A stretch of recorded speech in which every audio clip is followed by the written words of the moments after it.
Belthangady Lions club ಸ್ಥಾಪಕರ ದಿನಾಚರಣೆ ಸಂಭ್ರಮ ಬಂಟರ ಭವನ ಗುರುವಾನ್ಕೆರೆಯಲ್ಲಿ ನಡೆಯಿತು.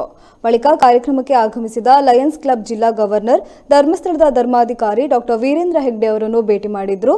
ಈ ಸಂದರ್ಭದಲ್ಲಿ ಲಯನ್ಸ್ ಜಿಲ್ಲಾ ಗವರ್ನರ್ ಡಾ ಗೀತಾ ಪ್ರಕಾಶ್, ಜಿಲ್ಲಾ ಲಯನ್ಸ್ ಪ್ರಥಮ ಮಹಿಳೆ ಗಾಯತ್ರಿ ಸೇರಿದಂತೆ ಪದಾಧಿಕಾರಿಗಳು ಸದಸ್ಯರು ಉಪಸ್ಥಿತರಿದ್ದರು.